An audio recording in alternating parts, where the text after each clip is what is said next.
Hello friends, ఎలా ఉన్నారు అందరూ? ఈరోజు మనం ఆర్ట్ ఎడ్యుకేషన్ సబ్జెక్ట్ థర్డ్ యూనిట్లో థర్డ్ పార్ట్ గురించి డిస్కస్ చేద్దాం. మీరు కనుక నా ఛానల్కి రావడం ఫస్ట్ టైం అయినట్టయితే ఖచ్చితంగా సబ్స్క్రైబ్ చేసుకోండి. వీడియోని ఎండ్ వరకు చూడండి. వీడియో కనుక మీకు నచ్చినట్టయితే ఖచ్చితంగా లైక్ చేయండి. Let's start the video. ఈరోజు మన ఫస్ట్ టాపిక్ వచ్చేసి టీచింగ్ అండ్ ఆర్ట్. టీచింగ్ అనేది ఒక ఆర్ట్ అని చెప్తున్నారు. Teacher is a master artist. Master artist అంటే ఎవరు అంటే who have got very high level of skill అనమాట. ఇక్కడ టీచర్కు ఉండాల్సిన స్కిల్ ఏంటి? టీచింగ్. టీచింగ్లో ఎవరైతే ఆరితేరుతారో వాళ్ళని మనం మాస్టర్ అంటాం. ఓకేనా?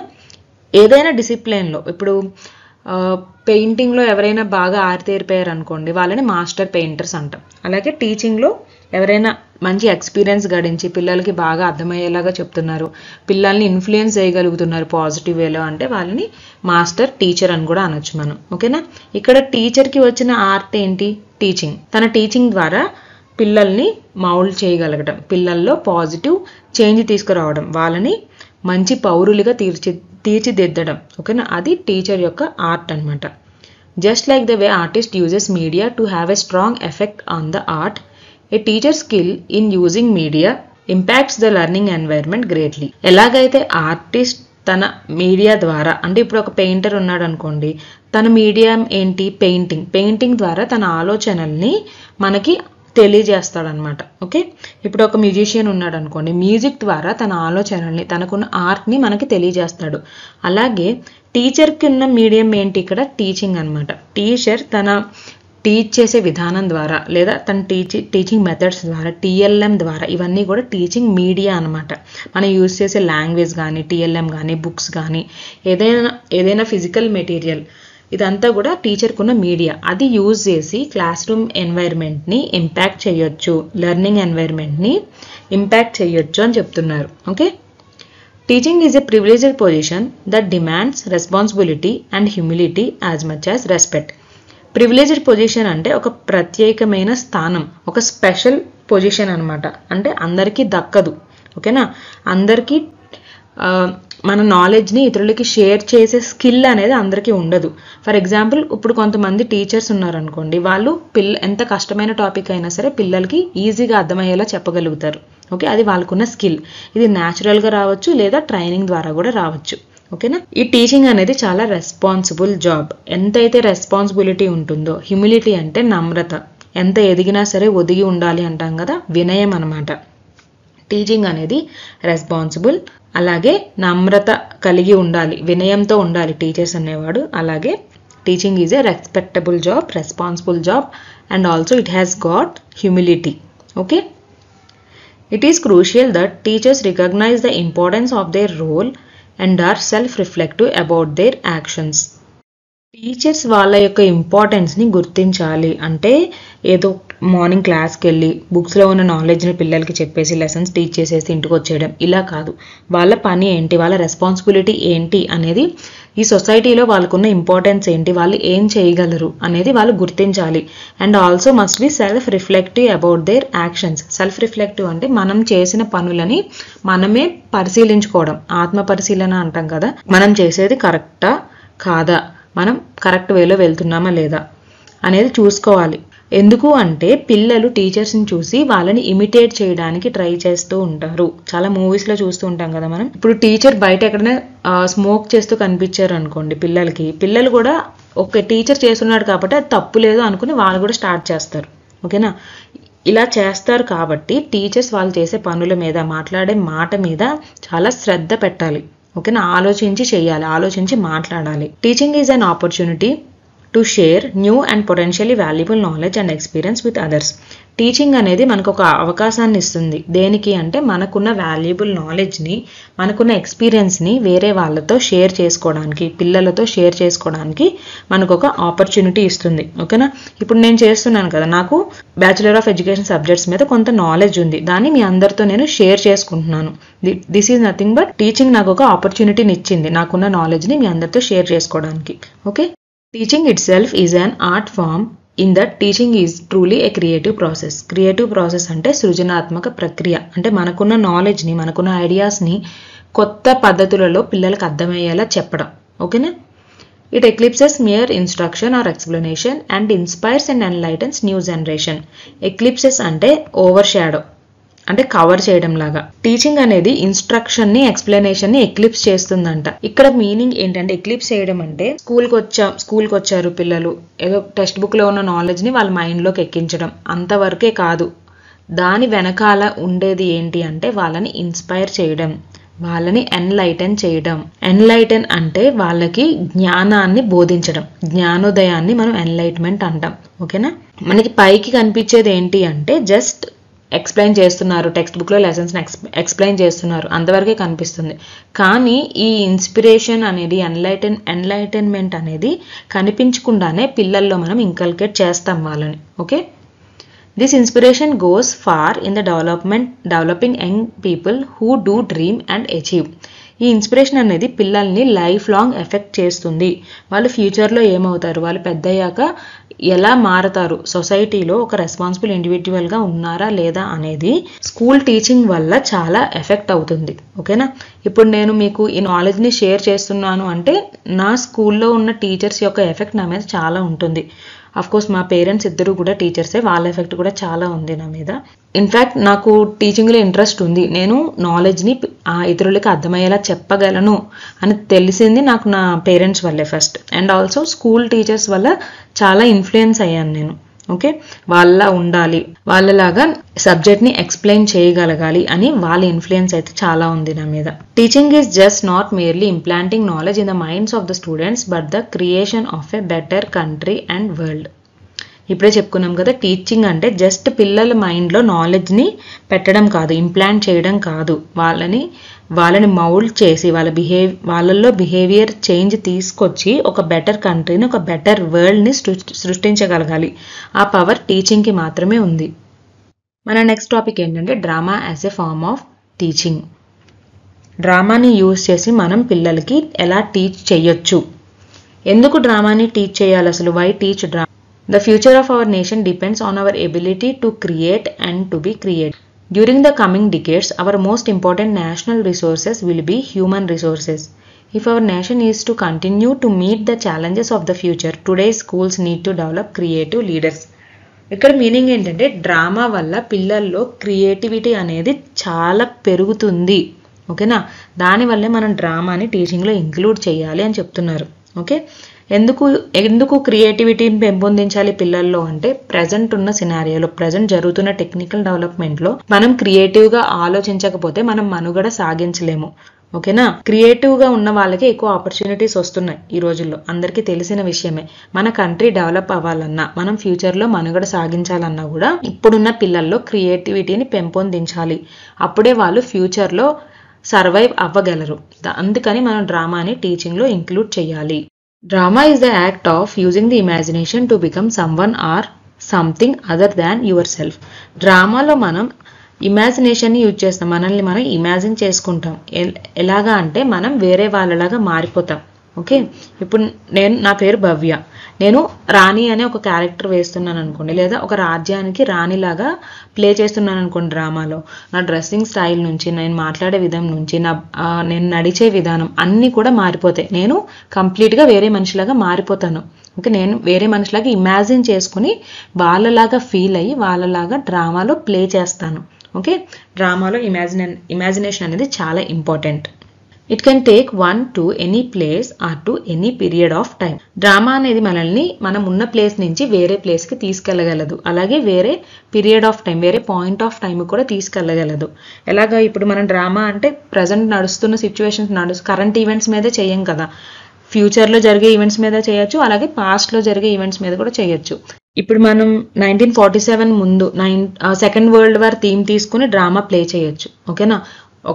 ఒక వార్ జరుగుతున్నట్టు సెట్ వేసి ఒక ప్లే చేసామనుకోండి, మనం నిజంగా ఆ వార్లో ఉన్నట్టు ఫీల్ అవుతాం డ్రామా కనుక మంచిగా ప్లే చేస్తున్నట్టయితే. ఓకే. మనం ఏ ప్లేస్కైనా వెళ్ళొచ్చు, ఎనీ పాయింట్ ఆఫ్ టైం కూడా వెళ్ళొచ్చు డ్రామా ద్వారా. Courtney believes that life is a drama. Life has no script written for us. However we can use role play to practise the anticipated situation. Courtney ఏం చెప్తున్నారంటే life is a drama, life అనేది ఒక drama అని చెప్తున్నారు. ఇక్కడ చెప్పడానికి meaning ఏంటంటే మనం సిచ్యువేషన్కి తగ్గట్టు మారుతూ ఉంటాము, సిచ్యువేషన్ తగ్గట్టు మన ఆలోచన విధానం మారుతుంది. అందుకే లైఫ్ ఈజ్ ఎ డ్రామా అని చెప్తున్నారు. అలాగే మనకి ఎలాంటి స్క్రిప్ట్ కూడా ఉండదు. జనరల్గా డ్రామాలో ఏం చేస్తాం, స్క్రిప్ట్ ఉంటుంది, దాని ముందు ఆర్టిస్ట్ అందరూ ప్రాక్టీస్ చేసి ఆ టైంకి ప్లే చేస్తారు, డ్రామాలో ప్లే చేస్తారు కదా. కానీ లైఫ్లో అలా ఉండదు. We can use role play to practise the anticipated situation. ఇప్పుడే చెప్పుకున్నాం కదా, సిచ్యువేషన్కి తగ్గట్టు నెక్స్ట్ ఏం జరుగుతుందో ఊహించి దానికి తగ్గట్టు మనం బిహేవ్ చేస్తూ ఉంటాం. Okay, life is a drama అని అందుకే అంటున్నారు. Dramatic arts education is an important means of stimulating creativity in problem solving. డ్రామాని ఎడ్యుకేషన్లో ఎందుకు ఇంక్లూడ్ చేశారు అంటే, ఆర్ట్ ఎడ్యుకేషన్లో ఎందుకు ఇంక్లూడ్ చేశారు అంటే, specially it stimulates creativity in problem solving. Problem సాల్వింగ్లో క్రియేటివిటీ అని చెప్తున్నారు ఇక్కడ. నార్మల్గా క్రియేటివిటీ వేరు. ఇప్పుడు ఏదైనా పెయింటింగ్ వేయాలంటే క్రియేటివ్గా వేయచ్చు, కానీ ఏదైనా ప్రాబ్లం వచ్చినప్పుడు దాని సొల్యూషన్ని క్రియేటివ్గా ఆలోచించటాన్ని స్టిమ్యులేట్ చేస్తుంది డ్రామా. అందుకని ఆర్ట్స్ ఎడ్యుకేషన్లో డ్రామాని ఇంక్లూడ్ చేశారు. అర్థమైందా? నార్మల్ క్రియేటివిటీ కాదు, ప్రాబ్లమ్ సాల్వింగ్లో ఏదైనా ఒక ప్రాబ్లం వచ్చినప్పుడు దాన్ని ఎన్ని విధాలుగా సాల్వ్ చేయొచ్చు, క్రియేటివ్గా, ఫాస్ట్గా, మనకున్న రిసోర్సెస్తో ఎలా సాల్వ్ చేయొచ్చు, అది ప్రాబ్లమ్ సాల్వింగ్ క్రియేటివిటీ. దాన్ని స్టిమ్యులేట్ చేస్తుంది, దాన్ని ఇంక్రీజ్ చేస్తుంది పిల్లల్లో డ్రామాటిక్ ఆర్ట్ ఎడ్యుకేషన్ అనేది. Drama helps students develop tolerance and empathy. Drama అనేది పిల్లల్లో టాలరెన్స్ని అలాగే ఎంపతిని క్రియేట్ చేస్తుంది అంట. టాలరెన్స్ అంటే ఏంటి, ఓర్పుతో ఉండడం. అలాగే ఎంపతి అంటే వేరే వాళ్ళ పొజిషన్లో ఉండి ఆలోచించడాన్ని ఎంపతి అంటాం మనం. టాలరెన్స్ అంటే ఓపికతో ఉండడం, అంటే ఇతరుల ఫీలింగ్స్ మన ఫీలింగ్స్ కలవకపోయినా కూడా, మన థాట్స్ కలవకపోయినా కూడా వేరే వాళ్ళ ఆలోచనల్ని అర్థం చేసుకుని వాళ్ళ పొజిషన్లో ఉండి ఆలోచించగలిగే టాలరెన్స్ మనకు వస్తుంది. ఓకేనా? కల్చరల్ టాలరెన్స్ అని ఇలా చెప్పుకున్నాం కదా ఇంతకుముందు వీడియోస్లో. ఓర్పు వస్తుంది డ్రామా వల్ల. అలాగే ఎంపతి కూడా క్రియేట్ అవుతుంది, అంటే వేరే వాళ్ళ పొజిషన్లో ఉండి ఆలోచించగలగడం, దాన్ని ఎంపతి అంటాం. An actor must be able to really understand how the world looks through another person's eye. Actor అనేవాడు ఏం అర్థం చేసుకోవాలి ఫస్ట్ ఆఫ్ ఆల్ అంటే, వేరే వాళ్ళ దృష్టికోణం నుంచి ప్రపంచం ఎలా కనిపిస్తుంది, అంటే వేరే వాళ్ళ పర్స్పెక్టివ్ నుంచి ప్రపంచం ఎలా కనిపిస్తుంది. ఎందుకు చెప్తున్నారు అంటే, ఇప్పుడు ఒక్కో సిచ్యువేషన్లో ఒక్కొక్కరు ఒకలా రియాక్ట్ అవుతారు. ఎందుకు అంటే, అక్కడ జరిగిన సిచ్యువేషన్ లేదా ఏదైనా జరిగినప్పుడు అది ఒకరికి మంచి అనిపించవచ్చు, ఒకరికి చెడు అనిపించవచ్చు. ఓకేనా? ఈ డ్రామా చేసేటప్పుడు మనం వేరే వాళ్ళలాగా మారిపోతాం కదా, మనం ఆ క్యారెక్టర్లో ఇన్వాల్వ్ అవ్వాలి, పరకాయ ప్రవేశం చెయ్యాలి. అందువల్ల మనం కూడా వాళ్ళలాగా ఆలోచించగలగాలి. This does not mean he must agree with every character. An actor can play Hitler without becoming a Nazi. వేరే వాళ్ళ దృష్టికోణం నుంచి చూడాలి, వాళ్ళలాగా ఆలోచించాలి అన్నంత మాత్రాన ప్రతి క్యారెక్టర్తో మనం అగ్రీ అవ్వాల్సిన పని లేదు. ఇప్పుడు ఒక డ్రామాలో ఒక అతను హిట్లర్ క్యారెక్టర్ ప్లే చేస్తున్నాడు అనుకోండి, జస్ట్ ఆ డ్రామా చేస్తున్నంతసేపు తనని తాను హిట్లర్గా ఊహించుకుంటే సరిపోతుంది. తను నిజంగా నాజీ అయిపోక్కర్లేదు, తన రిలీజియన్ మార్చుకోవాల్సిన పని లేదు, నిజ జీవితంలో హిట్లర్ లాగా అయిపోకర్లేదు. జస్ట్ ఆ డ్రామా చేస్తున్నంతసేపు ఆ క్యారెక్టర్ని ఓన్ చేసుకోవాలి అంతే. Okay, but he cannot play Hitler without understanding his point of view without empathy. Empathy వస్తుంది, టాలరెన్స్ వస్తుంది అని చెప్పుకున్నాం కదా డ్రామా వల్ల. ఎంపతి అంటే ఏంటి, వేరే వాళ్ళ ప్లేస్లో ఉండి ఆలోచించడం. ఓకేనా? తను హిట్లర్ క్యారెక్టర్ బాగా చేయాలి అంటే నాజీలాగా మారక్కర్లేదు, కానీ హిట్లర్ ఎలా ఆలోచిస్తాడో ఆ మైండ్ సెట్తో ఆలోచించాలి. ఓకే, ఎప్పటి వరకు అంటే ఆ డ్రామా చేస్తున్నంతసేపు లేదా ప్రాక్టీస్ చేస్తున్నంతసేపు ఆ డ్రామా కోసం. In today's intolerant culture, drama can help build responsible and global citizens because it helps in understanding others motives and choices. Drama ఎందుకు ఉపయోగపడుతుంది? ఇప్పుడున్న ప్రజెంట్ సినారియోలో, ప్రజెంట్ సొసైటీలో ఇంటాలరెంట్ కల్చర్ అని అంటున్నాడు. అంటే టాలరెన్స్ అనేది లేదు, ఎవరికి కూడా వేరే వాళ్ళని కొంత టైం కేటాయించి వేరే వాళ్ళని అర్థం చేసుకునే అంత టాలరెన్స్ ఎవరికీ లేదు ప్రజెంట్ ఉన్న ప్రపంచంలో. అందుకని డ్రామా ఈ టాలరెన్స్ని, ఎంపతిని క్రియేట్ చేస్తుంది. అలాగే ఇతరుల మోటివ్స్ ఏంటి, వాళ్ళు ఏమనుకుంటున్నారు అనేది అర్థం చేసుకోగలుగుతారు డ్రామా వల్ల. డ్రామా ప్లే చేస్తున్నారు అనుకోండి పిల్లలు స్కూల్లో, వాళ్ళు ఏమవుతుంది అంటే వాళ్ళ ఫ్రెండ్స్ యొక్క మైండ్ సెట్స్ని అర్థం చేసుకోగలుగుతారు. వాళ్ళు బాధపడుతున్నారా లేదా వాళ్ళు హ్యాపీగా ఉన్నారా, వాళ్ళు ఏం చేస్తున్నారు, వాళ్ళు ఏమనుకుంటున్నారు, ఏం ఆలోచిస్తున్నారు అనేది అర్థం చేసుకునే టాలరెన్స్ అండ్ ఎంపతి క్రియేట్ అవుతుంది పిల్లల్లో డ్రామా వల్ల. Students build empathy in drama so that they are better able to understand ideas in history and current events. పిల్లల్లో ఎంపతి క్రియేట్ అవ్వడం వల్ల ఏం జరుగుతుంది అంటే మన ప్రపంచం యొక్క హిస్టరీని, మన ప్రపంచం యొక్క చరిత్రని, అలాగే ప్రెజెంట్ జరుగుతున్న ఈవెంట్స్ని వాళ్ళు అర్థం చేసుకోగలుగుతారు.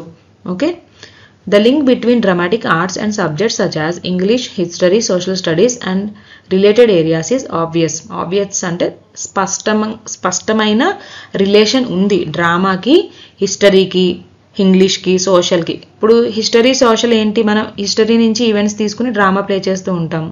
ఓకేనా, అలాగే మనం యూజ్ చేసే లాంగ్వేజ్ ఏమవుతుంది, ఇంగ్లీష్ అనే కాదు, లాంగ్వేజ్ ఇంప్రూవ్ అవుతుంది అనమాట, లిటరేచర్ ఇంప్రూవ్ అవుతుంది. ఓకే, డ్రామా ప్లే చేయడం వల్ల పిల్లలకి లాంగ్వేజ్ పట్ల ఇంట్రెస్ట్ కలుగుతుంది. అలాగే వీటికి డ్రామాకి ఉన్న రిలేషన్ని మనం క్లియర్గా చూడొచ్చు, స్పష్టంగా చూడొచ్చు. The study of literature would be impossible without drama. ఇప్పుడే చెప్పుకున్నాం కదా, లిటరేచర్ అనేది ఇంప్రూవ్ అవుతుంది. We use it to promote active learning in any subject to give students aesthetic and empathetic understanding of the topic. డ్రామాలో participate చేయడం ద్వారా పిల్లలు ఒక టాపిక్ని ఈస్థెటిక్ వేలో, అంటే ఈస్థెటిక్ అంటే స్టడీ ఆఫ్ బ్యూటీ అనమాట, ఆ టాపిక్లో ఉన్న బ్యూటీని వాళ్ళు అర్థం చేసుకోగలుగుతారు, ఆ సిచ్యువేషన్ని వాళ్ళు రియల్ లైఫ్కి లింక్ చేసుకోగలుగుతారు. ఓకే, ఎంత కష్టమైన టాపిక్ అయినా సరే ఎంపతితో ఆలోచించడం ద్వారా, ఎంపతిని క్రియేట్ చేయడం ద్వారా పిల్లల్లో వాళ్ళకి ఈజీగా అర్థమయ్యేలాగా చేయొచ్చు. Watching children working in drama provides fascinating insights into the richness of their imaginations. పిల్లలు డ్రామా చేయడం చూడడం ద్వారా వాళ్ళల్లో ఉన్న ఇమాజినేషన్ యొక్క రిచ్నెస్ని మనం అర్థం చేసుకోగలం. ఓకేనా, ఇప్పుడు చిన్న చిన్న పిల్లలు స్టేజ్ మీద పెర్ఫామ్ చేస్తుంటే చాలా ముద్దుగా అనిపిస్తారు మనకి. ఫ్యాసినేటింగ్ అంటే ఇంట్రెస్టింగ్గా ఉండడం. వాళ్ళలో ఉన్న ఇమాజినేషన్ని మనం అర్థం చేసుకోగలం. ఇంత చిన్న పిల్లలు ఎంత బాగా ప్లే చేస్తున్నారు డ్రామా అనేది మనకి తెలుస్తుంది. వాళ్ళలో ఉన్న స్కిల్ ఏంటి, వాళ్ళలో ఉన్న టాలెంట్ ఏంటి అనేది మనకు తెలుస్తుంది. You can also understand their present level of critical thinking and sophistication of language they use. వాళ్ళు క్రిటికల్గా ఆలోచించగలుగుతున్నారా లేదా, వాళ్ళ క్రిటికల్ థింకింగ్ అనేది ఎలా ఉంది, అలాగే వాళ్ళు లాంగ్వేజ్ని ఎంత కంఫర్టబుల్గా యూజ్ చేయగలుగుతున్నారు అనేది కూడా తెలుస్తుంది మనకి డ్రామా ప్లే చేయడం వల్ల. మన నెక్స్ట్ టాపిక్ వచ్చేసి డ్రామా టీచింగ్ టెక్నిక్స్. డ్రామాని టీచ్ చేయడానికి ఎలాంటి టెక్నిక్స్ ఉన్నాయి మనకి. మన ఫస్ట్ టెక్నిక్ వచ్చేసి డ్రామా గేమ్స్ అనమాట. డ్రామా గేమ్స్ అంటే చాలా సింపుల్గా యూజ్ చేయొచ్చు వీటిని క్లాస్ రూమ్లో. లైక్ దంషలాట్స్ ఆడుతూ ఉంటాం కదా మనం, ఏదో ఒక మూవీ నేమ్ని సైగల్తో చెప్తూ ఉంటాం. That is nothing but one type of drama game. అలాగే మిర్రర్ అని ఒక గేమ్ ఉంటుంది. ఇలా చాలా గేమ్స్ ఉంటాయి. మిర్రర్లో ఏం చేస్తామంటే ఒక ఇద్దరు స్టూడెంట్స్ వస్తారు, స్టూడెంట్ ఏ, స్టూడెంట్ బి. స్టూడెంట్ ఏ ఏం చేస్తాడు అంటే తన బాడీని స్లోగా మూవ్ చేస్తూ ఉంటాడు. స్టూడెంట్ బి ఏం చేయాలి అంటే ఎగ్జాక్ట్ స్టూడెంట్ ఏకి మిర్రర్ ఇమేజ్ లాగా తన బాడీని మూవ్ చేయాలి. ఇప్పుడు స్టూడెంట్ ఏ రైట్ హ్యాండ్ మూవ్ చేస్తున్నాడు అనుకోండి, స్టూడెంట్ బి తన ఎదురుగా నుంచుని అద్దంలో చూసుకుంటున్నాడు. స్టూడెంట్ ఏ అంటే అద్దంలో తన ప్రతిబింబం ఎలా అయితే కదులుతుందో స్టూడెంట్ బి అలా కదలాలన్నమాట. ఇప్పుడు స్టూడెంట్ ఏ రైట్ హ్యాండ్ మూవ్ చేస్తే స్టూడెంట్ బి సేమ్ వేలో తన లెఫ్ట్ హ్యాండ్ని మూవ్ చేయాలి స్టూడెంట్ ఏ ఎదురుగా నుంచుని. అది మిర్రర్ గేమ్.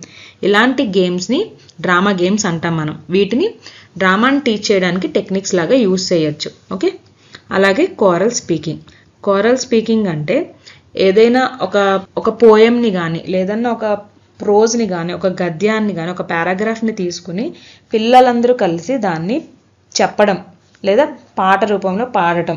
ఓకేనా, రైమ్స్ చెప్పడం కానీ, పోయమ్స్ చెప్పడం కానీ, ఇలాంటి వాటిని మనం కోరల్ స్పీకింగ్ అంటాం.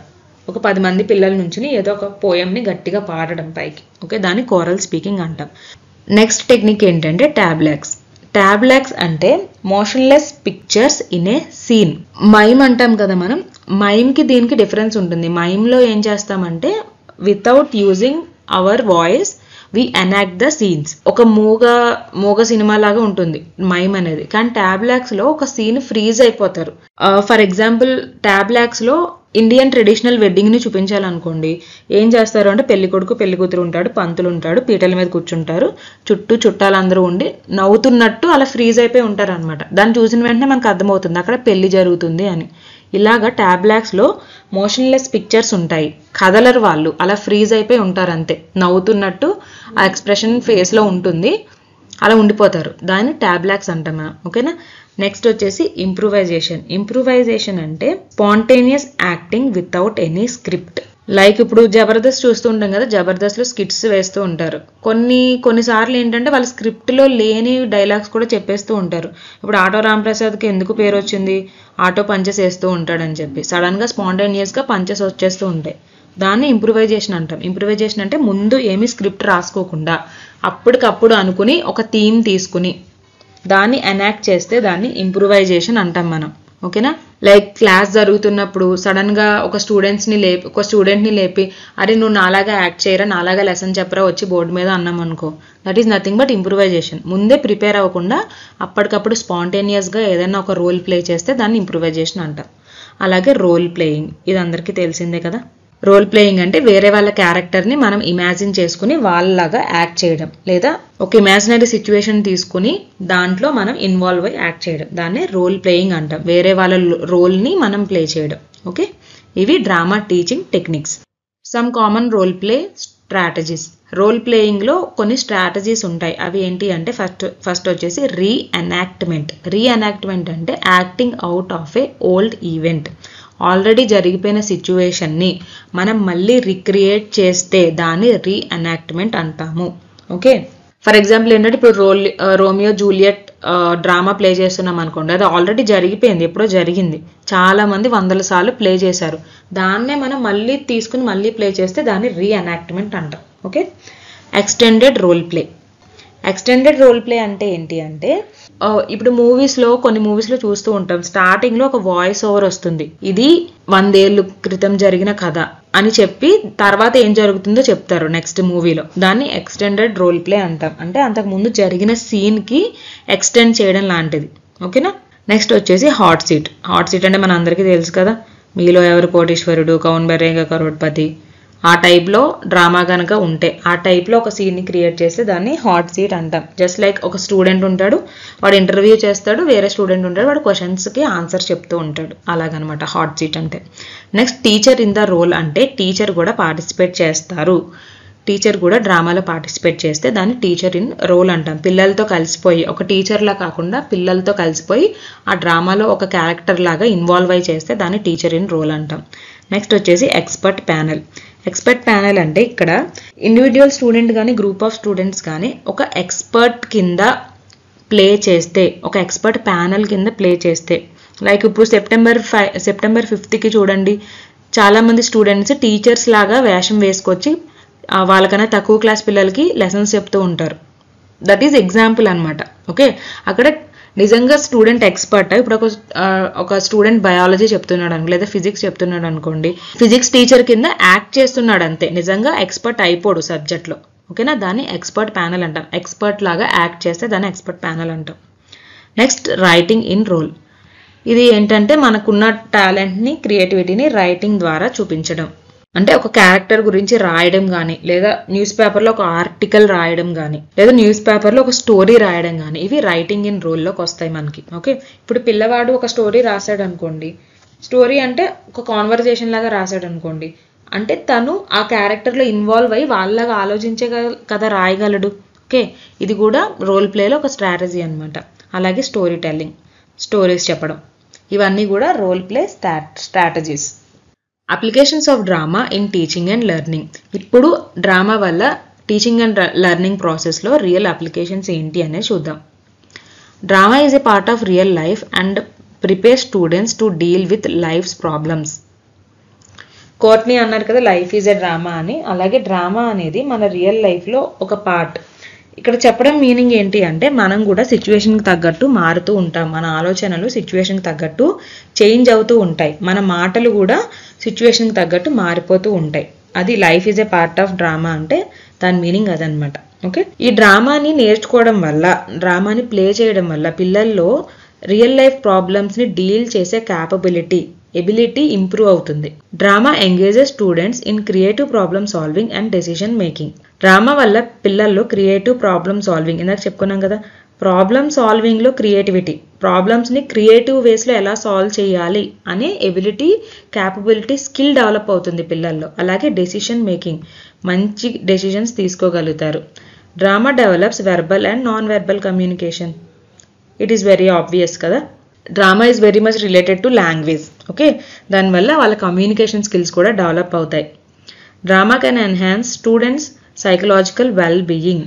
సైకలాజికల్ వెల్ బీయింగ్ అంటే వాళ్ళ మానసిక స్థితి మెరుగుపడుతుంది. వాళ్ళు సైకలాజికల్గా కూడా ఎమోషనల్గా కూడా మంచిగా ఉండగలుగుతారు. వాళ్ళ మీద వాళ్ళకి కంట్రోల్ వస్తుంది, వాళ్ళ ఎమోషన్స్ మీద వాళ్ళకి కంట్రోల్ వస్తుంది, వాళ్ళ మానసిక స్థితి మెరుగుపడుతుంది అని చెప్తున్నారు.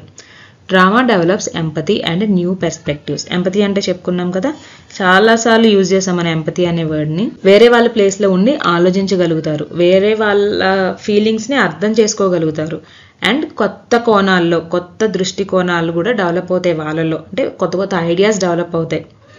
Drama builds cooperation and develops other social skills. Cooperation అంటే అందరితో కలిసిమెలిసి పనిచేయడం, అలాగే సొసైటీలో ఎలా మెలగాలి. Social skills are nothing but how we are interacting with others, how we are behaving with other people in the society. మన చుట్టూ ఉన్న వాళ్ళతో మనం ఎలా బిహేవ్ చేస్తున్నాము అది కూడా డెవలప్ అవుతుంది డ్రామా వల్ల. Drama increases concentration and comprehension through engagement.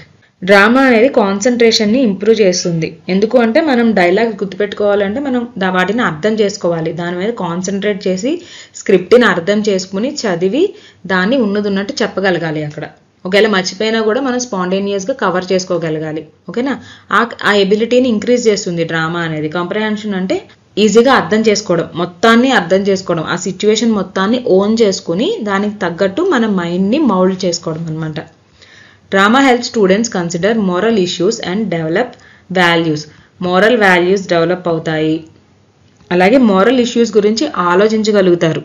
ఇప్పుడు ఒక చైల్డ్ లేబర్ మీద ఒక డ్రామా ప్లే చేయమన్నాం అనుకోండి స్టూడెంట్స్ని, వాళ్ళకి ఆ టాపిక్ మీద అవగాహన వస్తుంది. చైల్డ్ లేబర్ అంటే ఇది అని తెలుస్తుంది వాళ్ళకి. ఎంతమంది పిల్లలు బయట చదువుకి దూరంగా ఉండి పనులు చేసుకుంటూ బతుకుతున్నారు, ఇవన్నీ కూడా మోరల్ ఇష్యూస్. వీటిని అర్థం చేసుకోగలుగుతారు. Drama is an alternative way to assess by observing. Drama అనేది ఒక అసెస్మెంట్ వే అని చెప్తున్నారు. పిల్లలు డ్రామా ప్లే చేయడం చూసినప్పుడు వాళ్ళలో ఉన్న టాలెంట్ అనేది మనకు తెలుస్తుంది. వాళ్ళకున్న స్కిల్స్ ఏంటి, కమ్యూనికేషన్ స్కిల్స్ ఎలా ఉన్నాయి, సోషల్ స్కిల్స్ ఎలా ఉన్నాయి, వాళ్ళ ఎమోషనల్ బ్యాలెన్స్ అనేది ఎలా ఉంది అనేది టీచర్కి అబ్జర్వ్ చేయడం ద్వారా తెలుసుకోగలుగుతారు. Drama is entertaining. ఒక ఎంటర్టైన్మెంట్కి ఒక సాధనంగా యూజ్ అవుతుంది డ్రామా. అంటే పిల్లలకి బోర్ కొట్టకుండా డ్రామా వేద్దాము అనగానే అందరూ చాలా ఇంట్రెస్ట్తో ముందుకు వస్తారు కదా. Okay, drama contributes to aesthetic development. Aesthetic values కూడా పెరుగుతాయి పిల్లల్లో. Drama offers learning avenue that enhances other areas of the curriculum. Avenue అంటే ఒక దారి చూపిస్తుంది, దాన్ని అవెన్యూ అంటాం మనం, ఒక పాత్వే లాగా అనమాట. డ్రామా అనేది పిల్లలకి నేర్చుకోవడానికి ఒక దారిని చూపిస్తుంది. నథింగ్ బట్ డ్రామా వల్ల లెర్నింగ్ స్కిల్స్ అనేవి పెరుగుతాయి. నేర్చుకోవడం మీద, కొత్త టాపిక్స్ నేర్చుకోవడం మీద ఇంట్రెస్ట్ చూపిస్తారు పిల్లలు అని చెప్తున్నారు. ఓకే, అండ్ కరికులంలో ఉన్న అదర్ ఏరియాస్ మీద. ఇప్పుడు డ్రామా అనేది మనం ఎక్స్ట్రా కరికులర్లా చూస్తాం, ఇది కరికులంలో ఉన్న విషయాలు నేర్చుకోవడానికి కూడా పిల్లలకు ఉపయోగపడుతుంది. ఓకేనా, డ్రామా వల్ల ఇన్ని యూజెస్ ఉన్నాయి లైఫ్లో. ఓకే, ఏమేమి యూజెస్ ఉన్నాయి డ్రామా వల్ల? రియల్ లైఫ్ ప్రాబ్లమ్స్ని సాల్వ్ చేయగలుగుతాము, క్రియేటివ్ ప్రాబ్లమ్ సాల్వింగ్ ఇంప్రూవ్ అవుతుంది, డెసిషన్ మేకింగ్ ఇంప్రూవ్ అవుతుంది, verbal and non verbal communication పెరుగుతుంది, అలాగే మానసికంగా కూడా డెవలప్ అవుతారు పిల్లలు, సైకలాజికల్గా డెవలప్ అవుతారు, ఎమోషనల్ బ్యాలెన్స్ వస్తుంది వాళ్ళకి, అలాగే ఎంపతి క్రియేట్ చేస్తుంది డ్రామా. ఓకే, అలాగే కోఆపరేషన్ని, సోషల్ స్కిల్స్ని కూడా పెంచుతుంది, మోరల్ వాల్యూస్ని పెంచుతుంది, మన లెర్నింగ్ని ఇంప్రూవ్ చేస్తుంది, కొత్త కొత్త విషయాలు నేర్చుకోవాలి అన్న ఫీలింగ్ని ఇంప్రూవ్ చేస్తుంది. ఓకే, ఇన్ని లాభాలు ఉన్నాయి డ్రామా వల్ల. అలాగే డ్రామాలో ఉన్న టెక్నిక్స్ గురించి కూడా చెప్పుకున్నాం కదా మనం. Drama games, choral speaking, tableaux, improvisation, role playing. అలాగే రోల్ ప్లేలో డిఫరెంట్ స్ట్రాటజీస్ కూడా చూసాము. ఓకే, ఇది ఇవాల్టి వీడియో కనుక మీకు నచ్చినట్టయితే ఖచ్చితంగా లైక్ చేయండి, మీ ఫ్రెండ్స్కి షేర్ చేయండి. నెక్స్ట్ వీడియోలో మళ్ళీ కలుద్దాం. Thanks for watching.